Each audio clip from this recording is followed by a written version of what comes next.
जाकर अपन को विश्राम करना है, क्योंकि ये सिंगेरपुर आ रहा है और यहाँ का जो राजा है निषाद है, निषाद खाट पाते ही आ जाएगा।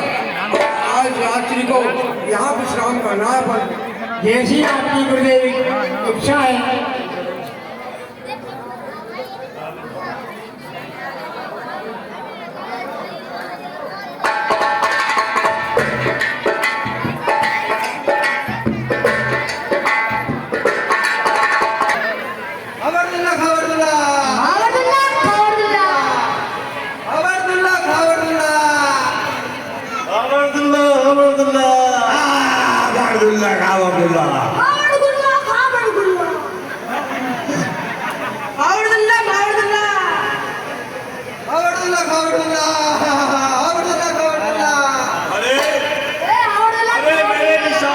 सुनो, ये सामने जो इतनी जोरदार ऊंची धूल उड़ रही है, इसका कारण क्या है, जरा पता लगाओ।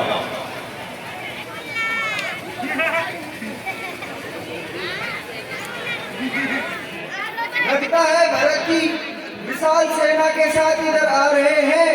क्या लगता है भरत जी विशाल सेना का साथ लेकर इधर आ रहे हैं। अच्छा, तो इसका मतलब भरत जी के मन में कोई खोट है। वो सोच रहे हैं कि मैं निष्कंटक राज करने के लिए और श्री राम जी पे। हे मेरे निषाद भाइयों, जाओ गंगा के चारों घाटों को चारों तरफ फैल जाओ, और हमें अपने प्राण भी गंवाने हो तो हमें कोई चिंता नहीं है। भगवान राम के काज में अपनी जान भी जाए तो कोई परवाह नहीं है। चलो, हमें बराबर युद्ध करना है।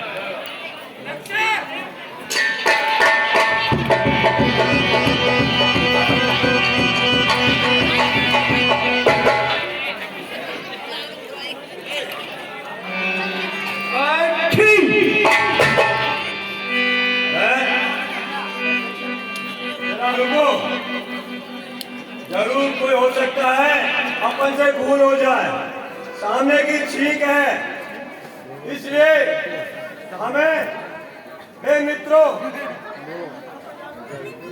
एक थाली में फल फूल और हथियार लेकर आओ।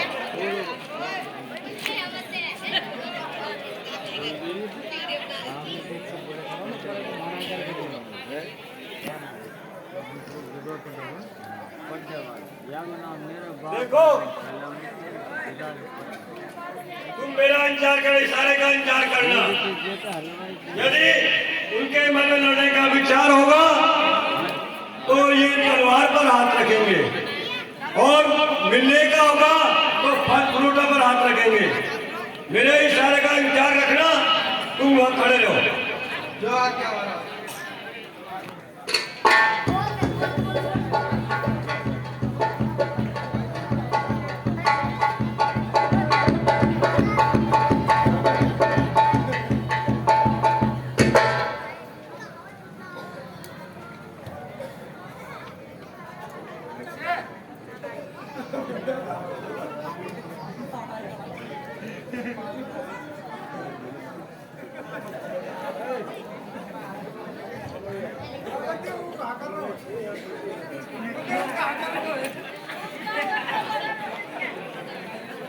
हे भरत जी,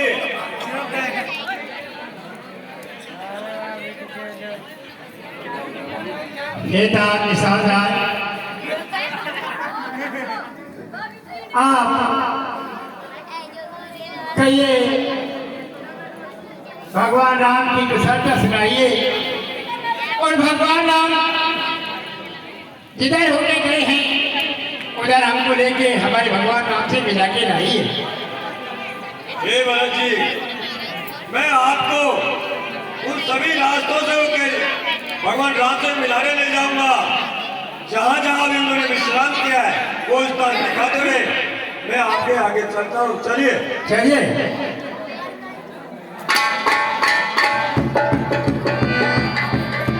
इधर भरत जी निषाद राज जी के साथ और जहाँ प्रभु श्री राम जी विराजमान थे वहाँ हे स्वामी, मुझे प्रातःकाल स्वप्न आया है जैसे भरत भैया पूरी अयोध्या की सेना के साथ हमारी ओर आ रहे हैं।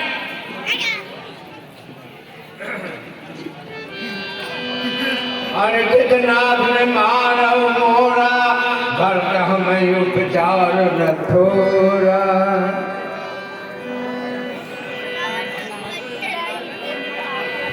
हे भाई, शीघ्र आज्ञा दो, भाई को आप समझाऊंगा मैं। अन्याय न्याय पर चलता है, मैं कैसे होने दूंगा। पहले ही हृदय चल रहा, मंजरी माखी करतूतों से क्या दुख होता है राज जीतने का, पूछो कोई मजबूतों से। इतने पर वह संतुष्ट नहीं, सेना ले लड़ने आता है, असहाय समझ को हमको मन में खेलने बगड़ने आता है।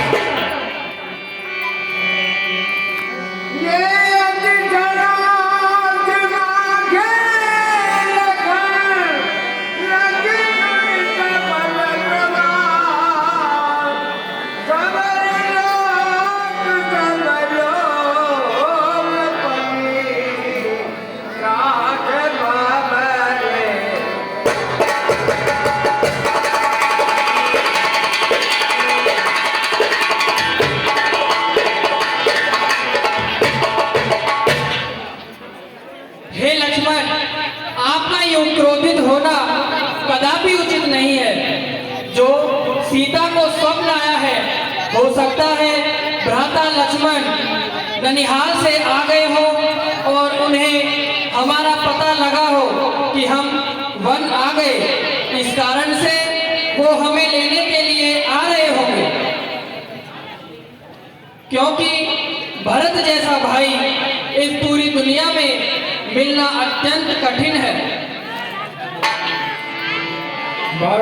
और हे भ्राता लक्ष्मण, सुनिए कि भरत भैया को कितना ही राजपाट दे दिया जाए, पर उन्हें कदापि मद नहीं आ सकता। वो स्वप्न में भी हमें शत्रु नहीं समझ सकते। लखन तुम्हारे शपथ पे तो आना, छोटे सुबाद नहीं फराक जमाना।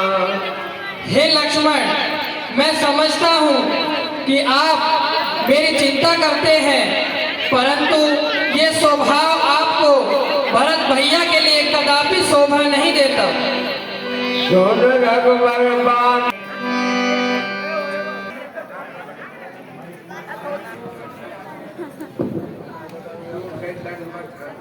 भरत चले चित्रकूट हो रामा, राम को मनाने। भरत चले चित्रकूट हो रामा, राम को मनाने।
यहाँ पर भगवान ने आप काम किया था।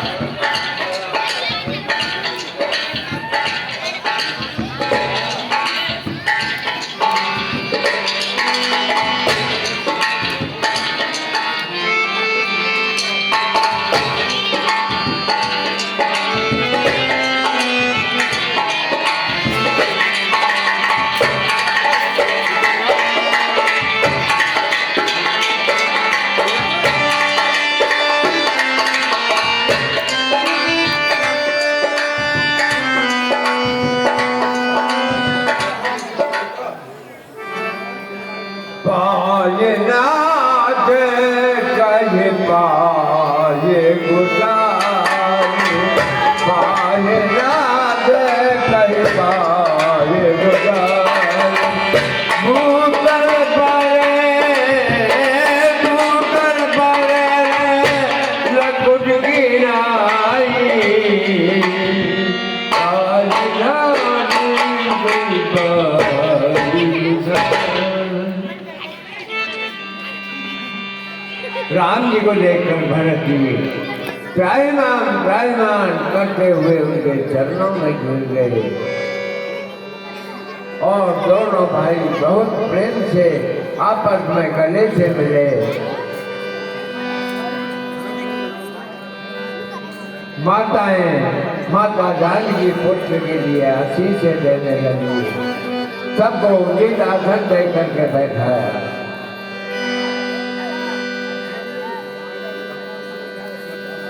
जब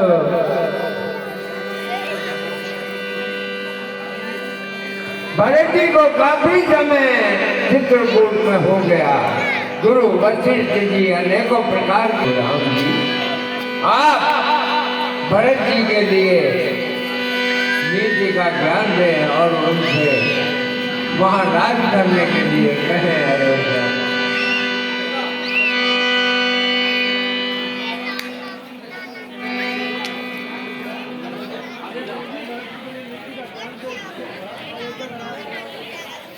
हे गुरुदेव, आप भरत भैया के लिए नीति का ज्ञान दीजिए, जिससे वो अयोध्या का राजकाज कुशलता पूर्वक चला सके।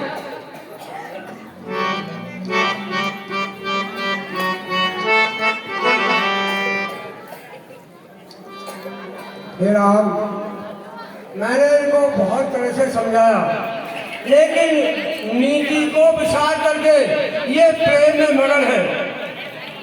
और आप भी इनको समझाइए, मेरे दिल को खूब समझा दिया, लेकिन इनके सामने नीति छोटी पड़ गई और तुम्हारा प्यार ऊपर निकल गया।